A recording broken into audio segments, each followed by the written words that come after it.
দেখবো, ঠিক আছে? এর ব্যবহার কি, যে কিনা মানে কারেন্ট দেওয়ার সঙ্গে সঙ্গে ওটা পাম্পটা কি করবে, যান্ত্রিক বৈদ্যুতিক শক্তিকে যান্ত্রিক শক্তিতে রূপান্তরিত করবে। এর ফলে এর সাহায্যে আমরা কি করতে পারি, পাম্প প্রায় অনেকের বাড়িতে আছে। পাম্পের সাহায্যে কীভাবে জল উঠে মোটর ঘুরিয়ে সেটা আমি দেখি। সেটা যেখানে অন করা আছে।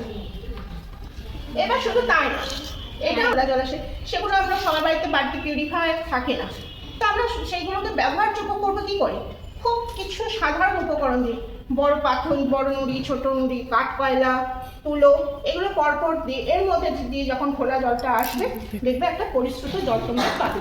হ্যাঁ, সেটা একটু সময় সাপেক্ষ হতে পারে, ঠিক আছে, কিন্তু এইভাবে আমরা ব্যবহারযোগ্য তাকে করে নিতে পারি। এবার তাহলে আমরা দেখি,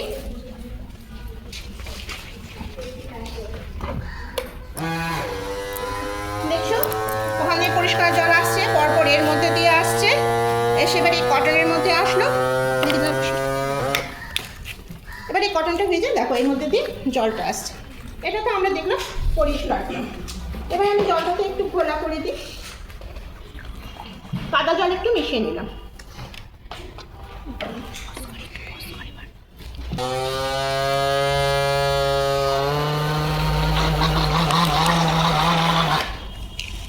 এটা দিতে পারবে, আর একটু জল দিতে হবে, সেটা এর মধ্যে দিয়ে আস্তে আস্তে এসে খানিকটা পরিশ্রুত হয়েছে, মানে অতটাও ঘোলা নেই, ঠিক আছে? এইভাবে আমরা বাড়িতে একটা পিউরিফায়ারও বানিয়ে নিতে পারি ব্যবহার করার জন্য। সবুজ অংশ অর্থাৎ পাতায় তার খাদ্য তৈরি করে, পাতাকে গাছের রান্নাঘর বলা হয়, বা সেখানে কারণ গাছ সেখানে খাবার তৈরি করে। গাছ যখন খাবার তৈরি করে তখন একটা অক্সিজেন উৎপন্ন হয়, সেটা মানুষ বা জীবকুল। শিখন সহায়ক উপকরণ বা টিচিং লার্নিং মেটেরিয়াল হচ্ছে এমন কিছু উপাদান যার সাহায্যে যদি আমি শ্রেণীকক্ষে কোনো পাঠদান পরিবেশ বিষয়ে, পঞ্চম শ্রেণী পরিবেশ বিষয়ে একক ভৌত পরিবেশ, মাটি, জল, জীববৈচিত্র্য, তার একটি উপয়োগ বৃষ্টির জল ধরো, collection of rain water and rain water harvesting, অর্থাৎ আমরা বৃষ্টির জলকে কীভাবে সংরক্ষিত করতে পারি এবং সেটা কৃষিকাজে আমরা লাগাতে পারি, সেটার জন্য আজকে আমি টিএলএনটি বানিয়েছি। সেটার মধ্যে আমি এখানে দেখিয়েছি বৃষ্টির জল, রেন ড্রপ যে এখানে পড়ে যেখানে আমার সংরক্ষিত হচ্ছে সেটা হচ্ছে রেন ওয়াটার কালেকশন ট্যাঙ্ক, এখানে সংরক্ষণ করা হয় পাইপের মাধ্যমে। এটা আসে হচ্ছে ফিল্টারেশন ট্যাঙ্ক, এটা আমি দেখিয়েছি। এখানে ফিল্টারেশন ট্যাঙ্কের সম্বন্ধে একটু বলি, এটাতে কতগুলো স্তর সঠিকভাবে ধরে এখানে কালেক্ট করে সেটা যদি সঠিকভাবে ফিল্টারেশনের মাধ্যমে আমরা কৃষিকাজে লাগাতে পারি, তাহলে বর্তমানেও কিন্তু প্রচুর জল সংকট আসতে চলেছে আমাদের ভবিষ্যৎ প্রজন্মের জন্য, সেটাতে যাতে কিছু হারে আমরা উপকরণ আমাদের কীভাবে কাজে লাগে। শিক্ষা সহায়ক উপকরণ যা আমরা মুখস্থ, শিক্ষার উদ্দেশ্য মুখস্থ। এখানে সূর্যের তাপে বিভিন্ন মাঠ, বিভিন্ন নদী, দিঘি, পুকুর, সমুদ্র থেকে জল বাষ্পীভূত হয়ে যায়, এই প্রক্রিয়াটাকে বলে বাষ্পীভবন। এই বাষ্পীভূত হয়ে এটা ওপর দিকে উঠে যায়, ওপরে এসে ঠান্ডার সংস্পর্শে এসে এখানে ঘনীভূত হয়, সেই জলকণাগুলি ধূলিকণাকে আশ্রয় করে মেঘে পরিণত হয়, এই প্রক্রিয়াটাকে বলে ঘনীভবন। এবং অনেক জলকণাগুলি জমে যখন ভারী হয়ে যায় তখন পৃথিবীর আকর্ষণে তারা নিচের দিকে পড়ে, সেটাকে বলে বৃষ্টিপাত, যেটাকে আমরা বলছি অধঃক্ষেপণ। এবং তারপরে সেই বৃষ্টির জল কিংবা এই পাহাড়ের মাথায় যে তুষারপাত হয়, সেই তুষারের গলা জলে সমুদ্রে চলে আসে, সমুদ্রে বা নদীতে এসে সেটা আবার এসে সমুদ্রে পড়ে। এইভাবে যে একটি চক্রের মাধ্যমে প্রথমে বাষ্পীভবন, তারপরে ঘনীভবন, তারপরে অধঃক্ষেপণ, তারপরে সংগ্রহ, এইভাবে একটি চক্রের মাধ্যমে জল ক্রমশ আবর্তিত হচ্ছে। এবং তার ফলে কি হচ্ছে, পৃথিবীর জলের যে পরিমাণ। সামনে টিএলএম অর্থাৎ টিচিং লার্নিং মেটেরিয়াল, যেটা কিনা শিক্ষা সহায়ক উপাদান সম্পর্কে একটু কিছু বলবো। তো শিক্ষা সহায়ক উপাদানটা কি, এমন একটি উপাদান এইটি থেকে সৌরজগৎ সম্পর্কে কিছু বলবো। সৌরজগৎ হচ্ছে সূর্য এবং সূর্যের চারপাশে নির্দিষ্ট কক্ষপথে কিছু গ্রহ আমাদের ঘুরছে। কি কি গ্রহ ঘুরছে? প্রথমটা আছে কি মার্কারি, পরেরটা আছে ভেনাস, তারপরে আর্থ, তারপরে আছে আমার মার্স, তারপরে জুপিটার এবং স্যাটার্ন, তারপরে ইউরেনাস, তারপরে নেপচুন। এবার একটা কথায় আসি, আমি যে এইগুলো দেখাচ্ছি, টিএলএমটা দেখাচ্ছি, যদি আমি টিএলএমটা তোমাদের সামনে উপস্থাপন না করতাম তাহলে কি হতো, আমি বলে যেতাম, তোমরা হঠাৎ করে মনে করতো আবার ভুলে যেতে। কিন্তু এই যে এটা যেটা আমি দেখাচ্ছি, এটা দেখলে তোমাদের কি হচ্ছে, বিমূর্ত ধারণাটা মূর্ততে পরিণত হচ্ছে। অর্থাৎ তোমরা দেখছো, দেখে এটা তোমাদের মনে গেঁথে থাকছে। অর্থাৎ সূর্যকে বেষ্টন করে বিভিন্ন কক্ষপথে বিভিন্ন গ্রহ আমাদের ঘুরছে। শিক্ষা সহায়ক খাদ্য শৃঙ্খলের উপরে মডেল তৈরি করেছি। কিন্তু তার আগে একটু আমরা জেনে নেব শিক্ষা সহায়ক উপকরণ কি এবং কেনই বা আমরা এটাকে শিক্ষার্থীদের সামনে সহজ, সরল, প্রাণবন্ত এবং আকর্ষণীয়ভাবে উপস্থাপনের জন্য তিনি ওই বিষয়ের সঙ্গে সম্পর্কিত কিছু ধারণা এককের অন্তর্গত শক্তি শৃঙ্খলের ধারণার মধ্যে খাদ্য শৃঙ্খল, তার উপরে আমি এই মডেলটা তৈরি করেছি। এই মডেলের মাধ্যমে আমি আজকে দেখাবো যে সৌরশক্তি কীভাবে উৎপাদক থেকে শুরু করে ধীরে ধীরে সর্বোচ্চ শ্রেণীর খাদ্যকে পৌঁছে যায়। আমরা জানি আমাদের পরিবেশে এবং পৃথিবীর সমস্ত শক্তির উৎস হচ্ছে সূর্য। এবার দিনের বেলায় এই সৌরশক্তিকে কাজে লাগিয়ে সবুজ উদ্ভিদ, এই সবুজ উদ্ভিদ যেহেতু তার নিজের দেহে খাদ্য প্রস্তুত করতে পারে, সবুজ উদ্ভিদকে আমরা বলি উৎপাদক। এরপর সবুজ উদ্ভিদকে খাদ্য হিসেবে কে গ্রহণ করছে? ঘাস হরিণ। এবার সবুজ উদ্ভিদকে যখন ঘাস হরিণ খাদ্য হিসেবে গ্রহণ করছে, তখন সবুজ উদ্ভিদের মধ্যে যে সৌরশক্তি সঞ্চিত হয়েছিল সেটা চলে আসছে ঘাস হরিণের মধ্যে। ঘাস হরিণকে আমরা কি বলছি? প্রাথমিক খাদ্য। এবার ঘাস হরিণকে খাদ্য হিসেবে কে গ্রহণ করছে? ব্যাঙ। তখন ঘাস হরিণের থেকে শক্তিটা ট্রান্সফার হয়ে চলে আসছে ব্যাঙের শরীরে। ব্যাঙকে আমরা বলছি গৌণ খাদ্য। এবার ব্যাঙকে যখন সাপ খাচ্ছে, খাদ্য হিসেবে গ্রহণ করছে, তখন ব্যাঙের থেকে শক্তি চলে আসছে সাপের। সাপকে আমরা বলছি প্রগৌণ খাদ্য। এবং শেষে আছে ময়ূর।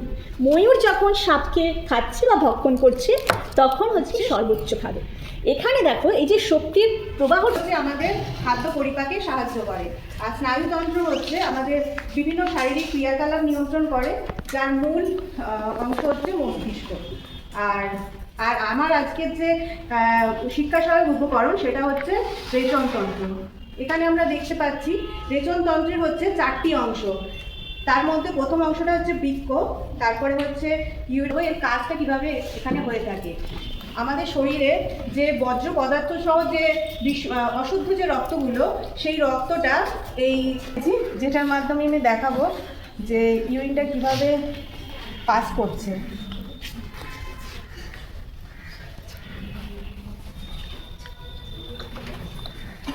এই দেখো এখান থেকে যাচ্ছে আর এই যে এখানটা জমা হচ্ছে।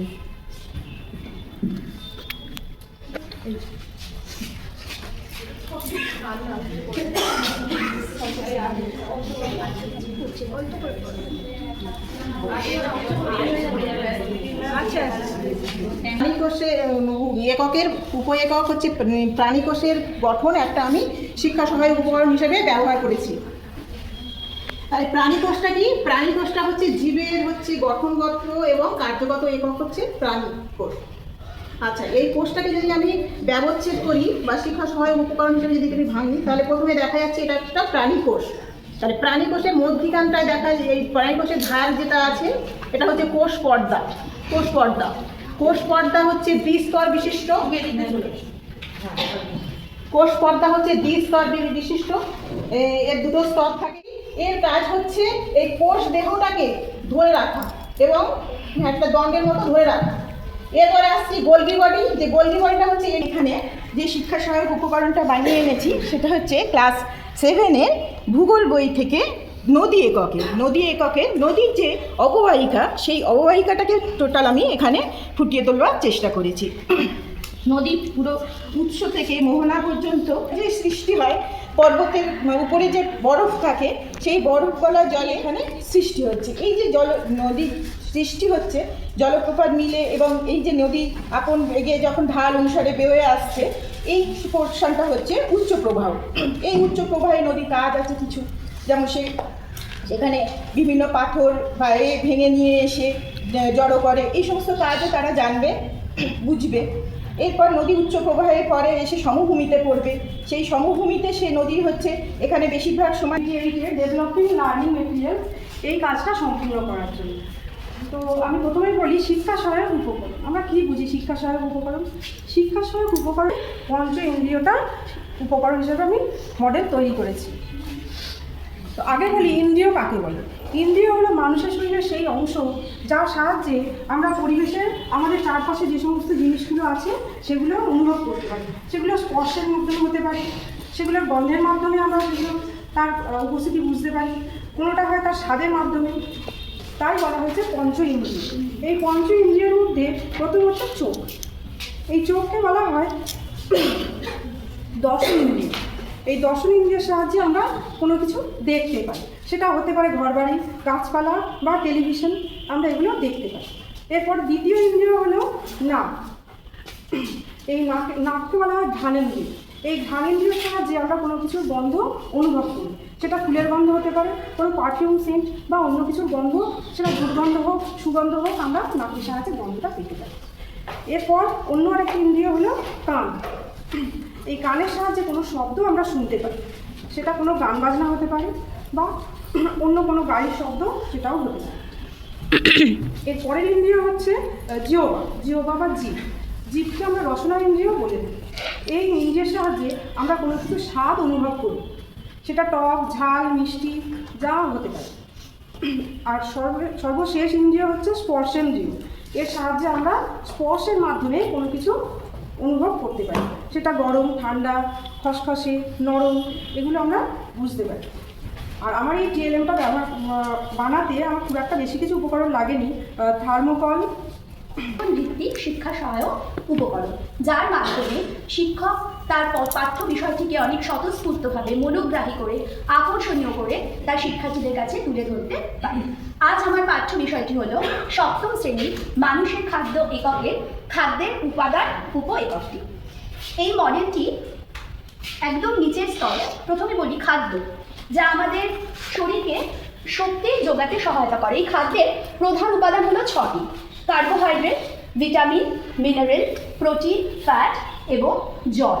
আজকে এই মডেলে একেবারে নিচের স্তরে রয়েছে কার্বোহাইড্রেট বা শর্করা, যা ভাত, ডাল, রুটি, আলু বা কার্বোহাইড্রেট আমাদের শরীরকে শক্তি যোগাতে সহায়তা করে। কার্বোহাইড্রেট খাওয়ার পর হজম হয়ে গেলে সেটি ছোট ছোট গ্লুকোজের কণায় পরিণত হয়। সেই গ্লুকোজ রক্তে উপস্থিত অক্সিজেনের সঙ্গে মিশ্রিত হয়ে আমাদের শরীরে শক্তি উপস্থাপন করে, যা আমাদের প্রতিদিনের কাজকর্ম যোগাতে আমাদেরকে সহায়তা করে। দ্বিতীয় স্তরে আছে ভিটামিন এবং মিনারেলস, যা আমরা আমাদের ফল, মূল, শাক, সবজিতে প্রচুর পরিমাণে পাই। এই ভিটামিন আমাদের শরীরকে কী যোগাতে সহায়তা করে? ভিটামিন আমাদের স্বাভাবিক বৃদ্ধি, পুষ্টি এগুলোতে সহায়তা করে, রোগ প্রতিরোধ ক্ষমতা গড়ে তুলতে সহায়তা করে। তৃতীয় স্তরে আছে প্রোটিন। প্রোটিন মাছ, মাংস, ডিম, দুধ, সয়াবিন, মুসুর ডাল এগুলোতে প্রচুর পরিমাণে আমরা পাই। এই প্রোটিন আমাদের শরীরের স্তরে একদম উপরে আছে ফ্যাট বা স্নেহ জাতীয় পদার্থ, যেগুলো আমরা প্রতিদিনের যে ভোজ্য তেল, মাখন, ঘি, চিজ প্রভৃতি খাই, তার মধ্যে পাই। ফ্যাট আমাদের শরীরের কিছু তো ক্ষতি করে, অতিরিক্ত ফ্যাট আমাদের শরীরকে অসুস্থ করে তোলে, কিন্তু আমাদের শরীরে ফ্যাটের প্রয়োজনীয়তা আছে। ফ্যাট আমাদের শরীরকে শক্তি সঞ্চয় করতে সহায়তা করে। আমাদের শরীরে ভাবে সকলের কাছে ধরে ধরলাম, যেটা তাদের কাছে মনোগ্রহী এবং সেটা ক্ষণস্থায়ী না, চিরস্থায়ী হতে সাহায্য করবে। এই মডেলটি প্রস্তুত করতে আমার থার্মোকল, মাউন্ট বোর্ড, একটি দণ্ড, কিছু কাগজ আর রং তুলি আঠা এই লেগেছে। Thank you. ষষ্ঠ শ্রেণী থেকে ভূগোলে বায়ু দূষণ। তো বায়ু দূষণ পড়ানোর পূর্বে আমি বলি দূষণ বিষয়টা, কেননা দূষণ যদি আমরা না জানি তাহলে আমরা মানে বায়ু দূষণটা বুঝতে পারবো না। তার দূষণ কথাটির অর্থ হয়েছে যে পরিবেশ সুস্থ এবং স্বাভাবিকভাবে মানুষের বা জগৎ মানে জীব প্রাণীর ক্ষেত্রে প্রয়োজন, তাদের বাসস্থান সঠিকভাবে থাকার থেকে একটা পাঠ নিয়েছি, সেটা হচ্ছে বায়ু দূষণ। তো বায়ু দূষণ আমাদের প্রত্যেক জীব মানে প্রত্যেক জীবের ক্ষেত্রে আমাদের বেঁচে থাকার জন্য সব থেকে বেশি প্রয়োজন হচ্ছে সেটা হচ্ছে আমাদের বায়ু। তা আমাদের বেঁচে থাকার জন্য যেমন বায়ুর প্রয়োজন, তেমনি আমাদের খাদ্যের প্রয়োজন। তাহলে একটা মানুষের জীবনে কী কী জিনিস প্রয়োজন? খাদ্য, বস্ত্র এবং বাসস্থান। এই যে বায়ু দূষণ হয়টা কেন? মানুষের দৈনন্দিন জীবনের যে জীবনযাত্রা, সেক্ষেত্রেও কিন্তু বায়ু দূষণ হয়। আর একটা হয় সেটা হচ্ছে প্রকৃতির নিয়ম। তো আমাদের দৈনন্দিন জীবনের যে যেমন রাসায়নিক সার, কীটনাশক বিভিন্ন রকম সেভাবে চাষ করলে সেই জিনিসগুলো আমরা খাচ্ছি, আমাদের পেটের ক্ষেত্রে বায়ু দূষণ। ওটাই বলো, আর কিছু বলো। এবার ওগুলোই তো আছে দরকার, ভালো ঘর দরকার। তো সেই ঘরটাকে তৈরি করতে গেলে কী হয়, পাশে যদি কতগুলো গাছপালা থাকে সেগুলো আমরা কেটে পরিষ্কার করছি। তা কেটে পরিষ্কার করার জন্য কী হচ্ছে, বায়ুতে যে দূষণ জিনিস থাকতো সেগুলো যদি গাছ নিত তাহলে কিছুটা কম হতো, কিন্তু সেটা হচ্ছে না, সেটা হচ্ছে না, যার কারণে বায়ু দূষণটা বেড়ে যাচ্ছে। তো বিল্ডিং হওয়ার কারণেও একটা বিষয় ক্ষতিগ্রস্ত।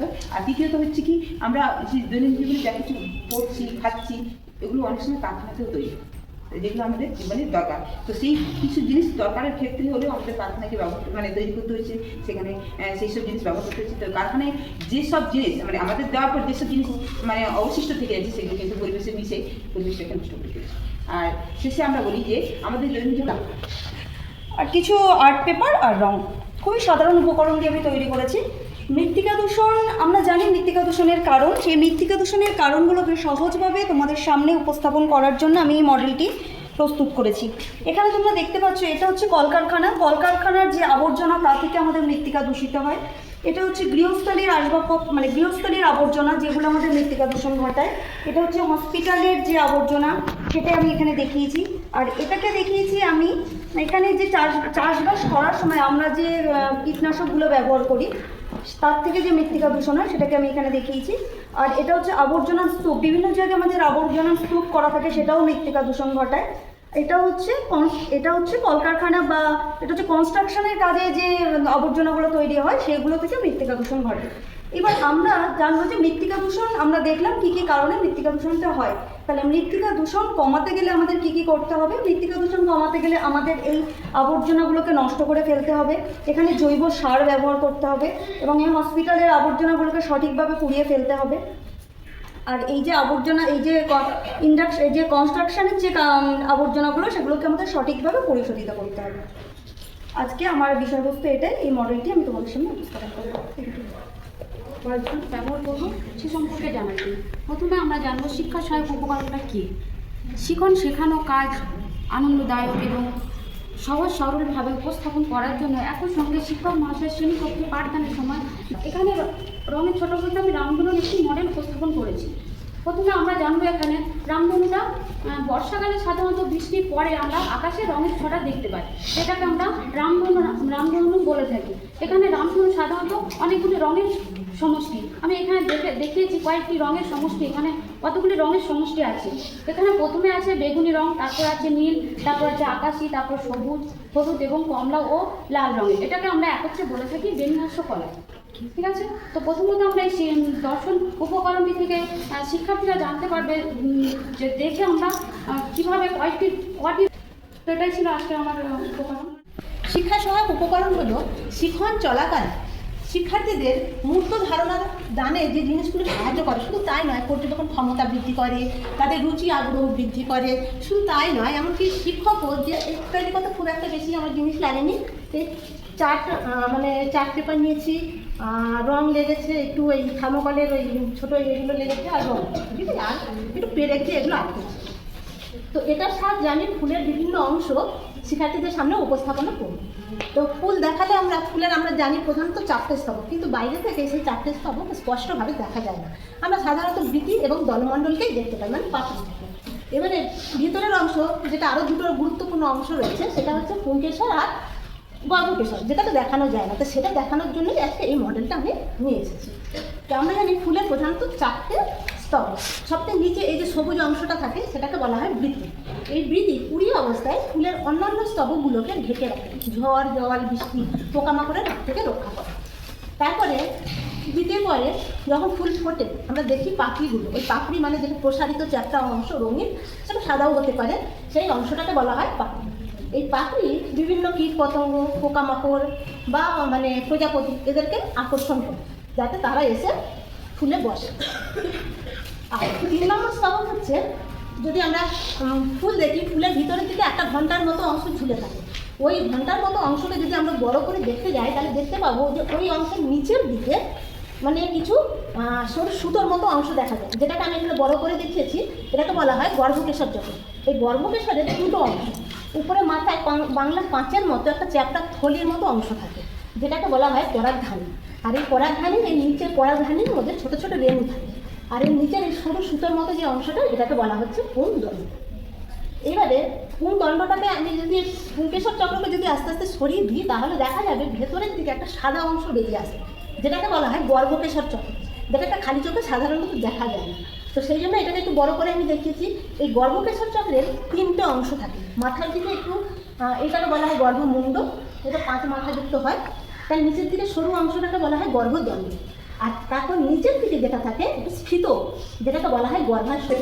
এর উপরে আজকে আমার মডেলটা। তো আমি বোঝাচ্ছি মডেলটা। সূর্য রয়েছে, সূর্য থেকে কিছু রশ্মি আসছে আমাদের পৃথিবীতে। এবার এই রশ্মিগুলোর মধ্যে রয়েছে ইনফ্রারেড নামক অদৃশ্য রশ্মি, যেটা খুবই শক্তিশালী, যেটা তাপ সৃষ্টি করে, যার জন্য আমাদের ভূপৃষ্ঠের সমস্ত কিছুই উত্তপ্ত হয়ে যায়। এবার যখন এই পৃথিবী পৃষ্ঠে এই সূর্যরশ্মিটা আসছে এবং সমস্ত জিনিস গরম হয়ে যাচ্ছে, কিছু তাপ ছেড়ে দিচ্ছে, বিকেলবেলা আবার সেই তাপটা ছেড়ে দিচ্ছে। ছেড়ে দেওয়ার ফলে বায়ুমণ্ডলের মধ্যে যে কিছু গ্যাস রয়েছে, কার্বন ডাইঅক্সাইড, মিথেন, আরও রয়েছে ক্লোরোফ্লোরোকার্বন ইত্যাদি, এরা কি করছে, এই কিছুটা তাপ পৃথিবীর কাছে রেখে দিচ্ছে। পৃথিবীকে এই তাপটা শুষে নিচ্ছে, তারা শুষে নেওয়ার ফলে পৃথিবী উত্তপ্ত হয়ে যাচ্ছে, যেটাকে বলা হচ্ছে গ্রিন হাউস এফেক্ট। আর এই কার্বন ডাইঅক্সাইড, মিথেন, ক্লোরোফ্লোরোকার্বন এই গ্যাসগুলোকে বলা হচ্ছে গ্রিন হাউস গ্যাস। যদি এই গ্রিন হাউস এফেক্ট না থাকতো তাহলে আমাদের পৃথিবীর তাপমাত্রা -18 ডিগ্রি সেন্টিগ্রেডে পৌঁছে যেত, যেটা হলে কিনা আমাদের পৃথিবীতে কখনো প্রাণের সঞ্চার সম্ভব হতো না। কিন্তু গ্রিন হাউস এফেক্ট বর্তমানে মানুষের মনুষ্যসৃষ্ট কারণে, দূষণের কারণে এতটাই বেড়ে গেছে যে এর কুপ্রভাব আমাদের পড়ছে। তো এই গ্রিন হাউস এফেক্ট আমাদের ক্ষতি করছে, এখন বর্তমানে ক্ষতি করছে, আর এর কারণে গ্লোবাল ওয়ার্মিংও বেড়ে যাচ্ছে। আর এই গ্লোবাল ওয়ার্মিং বেড়ে যাওয়ার ফলে সমুদ্রে এখানে একটা পৌষ্টিকতন্ত্রের মডেল দিয়ে উপস্থিত হয়েছে। এবার কেন সেই মডেলটা এনেছি সেটা সম্পর্কে একটু বলবো।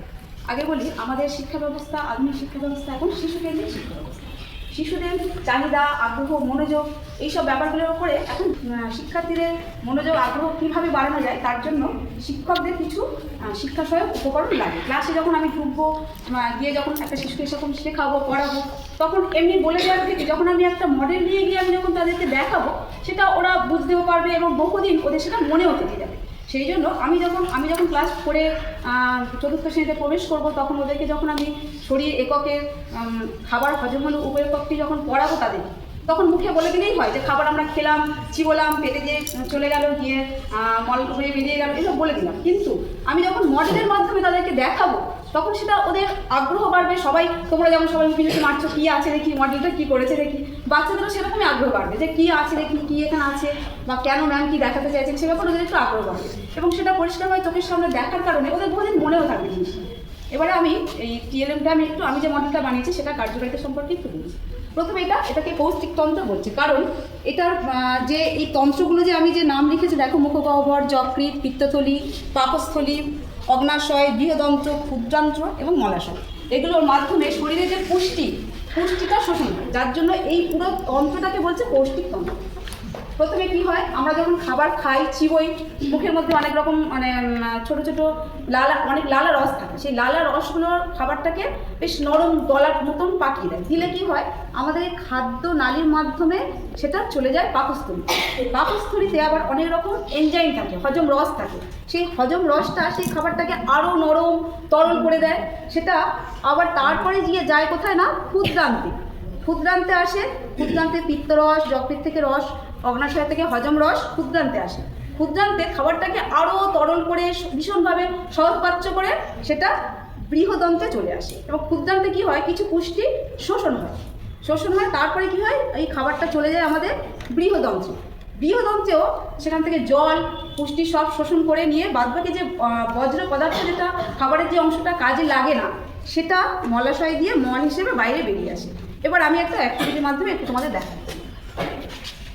এই দেখো, আমরা যে খাবারটা খেলাম সেটা যে এই জলে, দেখো পাকস্থলী দিয়ে ক্ষুদ্রান্তে চলে গেল, ক্ষুদ্রান্ত থেকে বৃহদন্তে যাচ্ছে, বৃহদন্ত থেকে মলাশয়ের মাধ্যমে বাইরে বেরিয়ে এলো।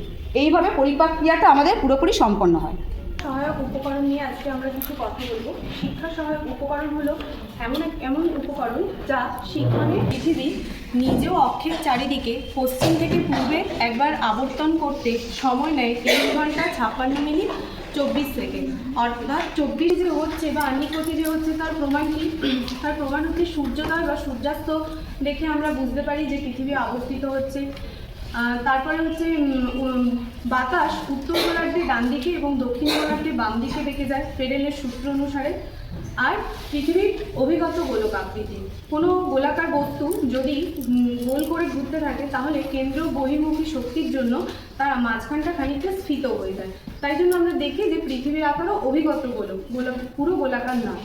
আর এই আহ্নিক গতির ফলে কী কী হয় না, দিন রাত্রি হয়, জোয়ার ভাটা হয়, সমুদ্র স্রোত হয়। তো এই আহ্নিক গতির ফলে যে দিন রাত হয়, সেই দিন রাত এই মডেলটি আমি এখানে উপস্থাপন করছি। এটি চতুর্থ শ্রেণীর আমাদের আকাশ এককের দিন ও রাত উপ একক থেকে মডেলটি তৈরি করা। আমরা জানলাম যে পৃথিবী 24 ঘন্টায় নিজের অক্ষের চারিদিকে একবার ঘুরতে সময় নেয় 24 ঘন্টা। এই ঘোরার ফলে পৃথিবীর যে অংশ সূর্যের সামনে আসে সেই অংশটা হয় দিন আর তার অপর দিকটা হয় রাত। এইখানে অর্থাৎ 12 ঘন্টা দিন আর 12 ঘন্টা রাত। এখানে আমি একটি দিনের 12 ঘন্টা দিনে এবং 12 ঘন্টা রাতে আলোচনা করতে উপস্থিত হয়েছি। তো প্রথমেই জানি যে শিক্ষা সহায়ক উপকরণ বলতে সেই সমস্ত সাধারণ ও বিশেষ কিছু উপকরণকে বোঝায় যেগুলি ব্যবহারের মাধ্যমে শ্রেণীকক্ষে পাঠদান প্রক্রিয়া এবং শিক্ষার্থীদের শিক্ষা গ্রহণ প্রক্রিয়া অনেকটা সহজ, মূর্ত এবং হৃদয়গ্রাহী, আনন্দদায়ক ও মনোগ্রাহী হোক। পরিবেশ ও বিজ্ঞান পাঠ্য বইয়ে জীববৈচিত্র্য একক থেকে নেওয়া। জীববৈচিত্র্য হচ্ছে জলের বিভিন্ন শ্যাওলা, জলজ বিভিন্ন প্রাণী যেমন বিভিন্ন প্রকার মাছ, ডলফিন, হাঙর, অক্টোপাস, তারা মাছ, আরও বিভিন্ন জলজ উদ্ভিদ ও প্রাণীর সমাবেশে গঠিত। জলজ বাস্তুতন্ত্রের উপর নির্ভর করে এই জীববৈচিত্র্যকে শ্রেণীবিভাগ করা হয়েছে। এরপরের জীববৈচিত্র্য হলো পর্ণমোচী অরণ্যের জীববৈচিত্র্য। এই জীববৈচিত্র্যের একটা প্রধান বৈশিষ্ট্য হলো যে এই জীববৈচিত্র্যে গাছগুলি শীতকালে পাতা ঝরিয়ে দেয় এবং বসন্তকালে আবার নতুন পাতা গজিয়ে ওঠে। এই জীববৈচিত্র্যের মধ্যে বিভিন্ন ধরনের পশু যেমন বাঘ, সিংহ, বিভিন্ন ধরনের পর্ণমোচী বৃক্ষের যেমন সেগুন, পলাশ ইত্যাদি দেখা যায়। আর বিভিন্ন ধরনের পাখি, সরীসৃপ প্রাণী, উভচর প্রাণী, বিভিন্ন কীটপতঙ্গ এগুলো দেখা যায়। এরপর আছে অতিবৃষ্টি অরণ্যের জীববৈচিত্র্য। এখানে সাধারণত নামটা দেখেই বোঝা যাচ্ছে যে বৃষ্টিপাত এখানে অন্যান্য জীববৈচিত্র্য অঞ্চলের তুলনায় বেশি হয়। এর ফলে সারা বছর সবুজে ঢাকা পাতা ভরা গাছ দেখতে পাওয়া যায়। এখানে বাঘ, ভাল্লুক, হাতি এই ধরনের এবং বিভিন্ন ধরনের প্রাণী, বিভিন্ন সরীসৃপ উভচর প্রাণী এবং বিশেষ ধরনের কিছু ব্যাঙ দেখা যায়। এরপর আছে মেরু অঞ্চলের জীববৈচিত্র্য বা আর্কটিক বায়োডাইভার্সিটি। এই মেরু অঞ্চলের জীববৈচিত্র্য সারা বছর বরফে ঢাকা থাকে। সুমেরু আর কুমেরু অঞ্চলকেই এটা প্রধানত বোঝাচ্ছে। এখানে হিমাংশের নিচে তাপমাত্রা হওয়ার কারণে এই পরিবেশের সঙ্গে সামঞ্জস্য রেখে বেশি জনবসতি না গড়ে উঠলেও এখানে কিছু হয়েছে।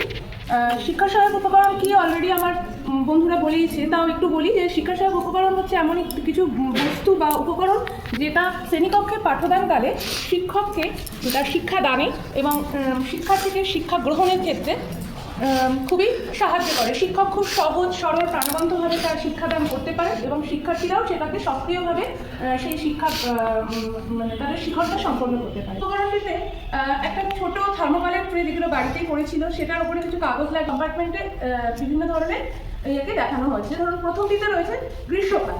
তো গ্রীষ্মকালে যে বৈশিষ্ট্যটা রয়েছে সেটা তার গ্রীষ্মকালে আকাশ কীরকম হয় বা সূর্য, প্রাকৃতিক যে উপাদানগুলো, অ্যাকচুয়ালি কখনো গরম, কখনো বৃষ্টি, কখনো বা ঠান্ডা, এই সাব ইউনিটিতে রয়েছে হচ্ছে গিয়ে প্রাকৃতিক যে উপাদানগুলো সেগুলো যে প্রত্যেকটা ঋতুতে সমানভাবে থাকে না সেটা সেই বৈশিষ্ট্যগুলো তুলে ধরা রয়েছে। হ্যাঁ, মানে কখনো দেখা যায় গ্রীষ্মকালে কোনো উপাদান বেশি থাকে, বর্ষাকালে কোনো উপাদান বেশি থাকে, আবার শীতকালে কোনো উপাদান কম থাকে। ঠিক সেরকমভাবে গ্রীষ্মকালে রয়েছে মানে কোন কোন মাস অনুযায়ী গ্রীষ্মকাল হচ্ছে। বাংলায় বৈশাখ জ্যৈষ্ঠ নিয়ে গ্রীষ্মকাল হয়। তো গ্রীষ্মকালে কি হয়? গ্রীষ্মকালে প্রচণ্ড প্রাকৃতিক উপাদান বলতে আমরা কি বুঝি? আবহাওয়ার উপাদান। আবহাওয়ার উপাদান বলতে আমরা বুঝি হচ্ছে গিয়ে যে সূর্যের তাপ, জলীয় বাষ্প, তারপরে কুয়াশা, এই সমস্ত আবহাওয়ার যে উপাদানগুলো এবং তার উপর ভিত্তি করে যে ধরনের আমাদের জীবনযাত্রা বা শিক্ষা সহায়ক উপকরণ হচ্ছে কিছু উপকরণ যেগুলোর সাহায্যে আমরা খুব সহজেই কোনো পাঠ্যপুস্তকে কোনো বিষয়টিকে সহজভাবে উপস্থাপন করতে পারি। কেননা শুধুমাত্র শোনা বা শুধুমাত্র আলোচনা পদ্ধতিতে যদি কোনো বিষয়বস্তু হচ্ছে যে ক্লাস 8-এর ভূগোল বই থেকে ভূমিরূপ, আমরা পৃথিবীর যে অঞ্চলের উপর দিয়ে হেঁটে চলে বেড়াই তাকে বলা হয় ভূত্বক। তো ভূত্বক বিভিন্ন, কোথাও আমরা উঁচু দেখতে পাই, কোথাও নিচু দেখতে পাই। তো এই যে বৈচিত্র্য, এই বৈচিত্র্যকেই বলা হয় ভূমিরূপ। আজকে আমাদের বিষয় হচ্ছে ভূমিরূপ। আমি এখানে একটি মডেল তৈরি করে নিয়েছি ভূমিরূপে। প্রথমে আমি যেটি দেখাবো যে আমরা এই যে ভূমিরূপের বৈচিত্র্যটা দেখতে পাই কেননা কোথাও উঁচু কোথাও নিচু, এই যে বৈচিত্র্য, এটার কারণ হচ্ছে পৃথিবীর যে ভূত্বক সেটি অনেকগুলি পাতের সমষ্টিতে তৈরি হয়েছে এবং এই পাতগুলি মিশে থাকে অ্যাসথেনোস্ফিয়ার নামে একটি সান্দ্র তরলের উপরে। এবার এই পাতগুলি যখন কাছে চলে আসে বা দূরে চলে যায় তখন ভূ আলোড়নের সৃষ্টি হয়, যার ফলে পাহাড় পর্বত এইগুলো তৈরি হয়। আজকে আমি প্রথমে যেটা দেখিয়েছি যে পর্বত দেখা দেখি এখানে আমি দেখো সবাই পর্বতের উচ্চতা হচ্ছে প্রায় 900 মিটারের ওপরে। এখানে আমি পর্বত দেখিয়েছি এবং দেখিয়েছি হিমবাহ। তো পাহাড়ের উচ্চতা সব থেকে উঁচু, তারপর আছে মালভূমি, তারপরে নিচে দেখিয়েছি সমভূমি। এছাড়াও অন্যান্য ভূমিরূপগুলোর মধ্যে আছে মরুভূমি, পাহাড়, বদ্বীপ, এগুলো দেখিয়েছি। পাহাড়ের উচ্চতা সব থেকে উঁচু এবং এখানে হিমবাহ যে গলে যাচ্ছে সেখান থেকে একটি নদী তৈরি হচ্ছে। এটি নদীর উচ্চ প্রবাহ, যেখানে নদীটি পাহাড়ের মধ্যে দিয়ে প্রবাহিত হচ্ছে। এই উচ্চ প্রবাহের নদী কী করছে না, এখানে ক্ষয়কার্যই হচ্ছে নদীর প্রধান কাজ। এখান থেকে নদী যে সমস্ত জিনিস বহন করে নিয়ে আসে সেগুলি সমতল ভূমিতে এখানে এসে সেগুলো সঞ্চয় করছে। তারপরে আমি দেখিয়েছি মালভূমি হচ্ছে সমভূমি থেকে একটু অনেকটাই উঁচু, কিন্তু পাহাড় বা পর্বতের থেকে তার উচ্চতা অনেকটাই নিচু। সাধারণত 300 সমুদ্রতল থেকে 300 মিটারের ওপরে এবং 900 মিটারের কম উচ্চতা বিশিষ্ট অঞ্চল হচ্ছে মালভূমি দেখা দেখি আমরা এখানে দেখিয়েছি যে মালভূমি ঢালগুলো অনেকটা খাড়াই হয় আর এটা একটি সমতল, এর ওপরে সারফেসটি অনেকটা ফ্ল্যাট থাকে, যার জন্য আমরা এটাকে টেবিল ল্যান্ড বলতে পারি। তো ভারতে এরকম টেবিল ল্যান্ড আছে মালভূমি দেখতে পাই আমরা, দাক্ষিণাত্য মালভূমি দেখতে পাই। আমার লেগেছে একটা কাগজের বাক্স, শোলা, পাইপ, সিরিঞ্জ, কাগজ, বিভিন্ন রঙের চার্ট পেপার আর পোস্টার কালার। এবারে এসো আমরা বুঝি হৃৎপিণ্ডটা কী। হৃৎপিণ্ড হচ্ছে এমন একটি অঙ্গ যেটা সারাক্ষণ সংকোচন প্রসারণের মাধ্যমে আমাদের সারা শরীরে একদম জন্ম মুহূর্ত থেকে মৃত্যু শেষ সময় পর্যন্ত সে কাজ করে যায়, সারা শরীরে রক্তের মাধ্যমে অক্সিজেন আর পুষ্টি ছড়িয়ে দিতে। আর বিভিন্ন ক্রিয়া প্রক্রিয়ায় উৎপন্ন যে অক্সিজেনবিহীন অবিশুদ্ধ রক্ত তৈরি হয় সেটা কিন্তু আবার কাজে লাগাতে হবে, তাই তাকে আবার বিশুদ্ধ করার জন্য ফুসফুসে পাঠানো। সেই কাজটা হলো পাম্পের কাজ। পাম্পের মতো সে একটা কাজ করে সারা জীবন চলে যায়। বিভিন্ন তার পদ্ধতিটা সংকোচন প্রসারণের মাধ্যমে সে তার পেশিগুলোকে কাজে লাগায়। এবার এসব দেখি কীভাবে হয়। আমি যদি একটা হৃৎপিণ্ডকে যদি আমরা প্রস্থচ্ছেদ করি তাহলে তার 4টে প্রকোষ্ঠ পাবো, ডান অলিন্দ, বাম অলিন্দ, ডান নিলয়, বাম নিলয়। এবারে তার বিভিন্ন শিরা উপশিরা ধমনীকে কাজে লাগিয়ে সে তার কাজটা সম্পন্ন করে। প্রথমে দেখো আমি একটা বিশুদ্ধ রক্তকে এই লাল তরলের মাধ্যমে তোমাদের দেখাতে চেষ্টা করেছি।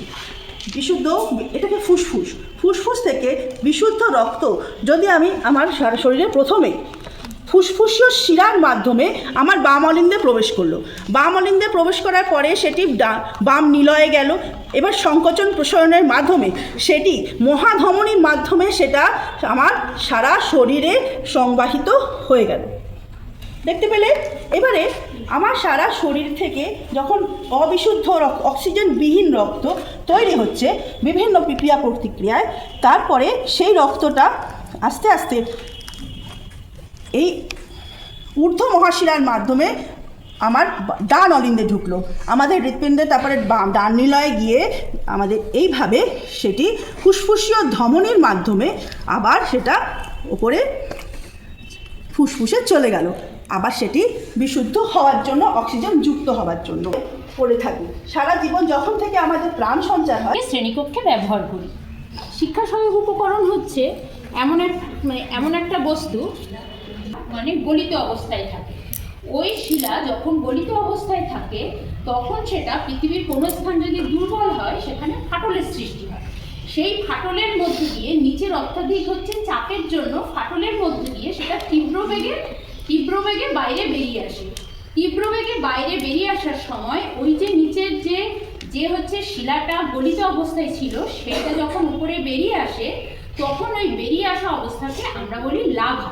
যেটা বেরিয়ে আসে আমরা সেটাকে বলি লাভা। শুধু সেটা বেরোয় না, তার সাথে বিভিন্ন গ্যাস বার হয়, আরও অন্যান্য অনেক কিছুই, খনিজ পদার্থ অনেক কিছুই বার হয়। সেটাকে আমরা বলি লাভা। ওই লাভা যখন ভূপৃষ্ঠের সংস্পর্শে আসে, বায়ুমণ্ডলের সংস্পর্শে আসে, তখন সেটা আস্তে আস্তে ঠান্ডা হয়ে ওটা জমাট বাঁধে। এইভাবে ক্রমাগত আর এই ঘটনাটাকে বলা হয় অগ্নুৎপাত। এইভাবে ক্রমাগত অগ্নুৎপাত হতে হতে হতে হতে শিলাগুলো জমাট বাঁধতে এরকম একটা শঙ্কু আকৃতির যে কাঠামো গঠন করে, আমরা তখন তাকে বলি আগ্নেয়গিরি। এই আগ্নেয়গিরির আঁটেই পাই না অগ্নুৎপাত, কিন্তু অগ্নুৎপাতটা যখন হয় কেমন দেখতে লাগে সেটা তোমরা একটু দেখো। আমি কিভাবে মডেলের মাধ্যমে সেটা দেখানোর, এটা অগ্নুৎপাত না কিন্তু মডেলের মাধ্যমে আমি একটু দেখানোর চেষ্টা করছি, মানে কিভাবে লাভাটা বেরিয়ে আসে ফাটলের মধ্যে দিয়ে।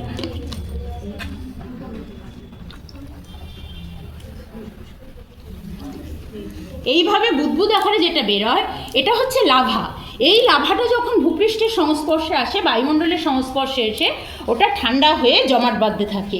ওইভাবে জমাট বাঁধতে দীর্ঘদিন ধরে জমাট বেঁধে উপকরণ এই বিষয়ে আলোচনা করব এবং এই শিক্ষা সহায়ক উপকরণ আমাদের শ্রেণীকক্ষে আমরা কিভাবে ব্যবহার করব এবং সেটা নিয়ে আমরা আজকে আলোচনা করব। প্রথমেই শ্রেণীর ঘরবাড়ি এককে উপ একক সহজ একটা মানচিত্র। প্রথমেই আমি বলবো যে মানচিত্র কাকে বলে। মানচিত্র যার ইংরেজি শব্দ হচ্ছে ম্যাপ। মানচিত্র মানচিত্র বলতে আমরা বুঝি যে পৃথিবীর কোনো একটি অংশকে যখন আমরা একটি কাগজ বা চিত্রের মাধ্যমে তার আকার এবং বৈশিষ্ট্য অনুসারে আমরা উপস্থাপন করে থাকি, তখনই হচ্ছে সেটা মানচিত্র। আমি আজকে আমাদের সহজ একটা মানচিত্রে আমাদের রাজ্য পশ্চিমবঙ্গকে একটি শিক্ষা সহায়ক উপকরণের মাধ্যমে আমি তুলে ধরেছি এবং আমাদের দক্ষিণ দিকে যে জলভাগ রয়েছে সেদিকে আমি তোমাদের সঙ্গে আলোচনা করব। প্রথমেই আমি আলোচনা করব দিক নির্ণয়, যেটা আমাদের সব থেকে গুরুত্বপূর্ণ। আমাদের উত্তর দিকে কোনটি রয়েছে, দক্ষিণ দিকে কোনটি রয়েছে, আমরা সবার প্রথমে দেখতে পাচ্ছি আমাদের এই দিকটা হচ্ছে আমাদের উত্তর দিক এবং উত্তর দিকের ঠিক বিপরীত দিকটা হচ্ছে কিন্তু আমাদের দক্ষিণ দিক। এবার এই উত্তর দিকে আমাদের পশ্চিমবঙ্গের উত্তর দিকে কোন কোন জেলা রয়েছে? প্রথমেই আমরা দেখতে পাচ্ছি উত্তর দিকে রয়েছে আমাদের দার্জিলিং, কালিম্পং, জলপাইগুড়ি, আর যাচ্ছে দক্ষিণের জেলা অর্থাৎ দক্ষিণবঙ্গ, মুর্শিদাবাদ, বীরভূম, নদিয়া, পূর্ব বর্ধমান, পশ্চিম বর্ধমান, পুরুলিয়া, বাঁকুড়া, হুগলি, হাওড়া, উত্তর চব্বিশ পরগনা, কলকাতা, দক্ষিণ চব্বিশ পরগনা, পূর্ব মেদিনীপুর, পশ্চিম মেদিনীপুর, ঝাড়গ্রাম, এই দক্ষিণের জেলাগুলো। এবারে আমরা আসবো হচ্ছে পূর্ব এবং পশ্চিম। আমরা যদি দেখি আমাদের পূর্ব দিকের জেলা হচ্ছে নদিয়া জেলা এবং পশ্চিম দিকের জেলা হচ্ছে আমাদের পুরুলিয়া, আর সর্বশেষ আমাদের নিচে রয়েছে হচ্ছে বঙ্গোপসাগর। আমাদের দক্ষিণ দিকে রয়েছে বঙ্গোপসাগর জলরাশি, আর আমাদের এই পশ্চিমবঙ্গের রাজধানী হচ্ছে কলকাতা। আমি এই মডেলটির মাধ্যমে 23টি জেলা এবং তার রাজধানীকে উপস্থাপন করলাম, আর এটি তৈরি করতে আমার লেগেছে হচ্ছে 4 বছর।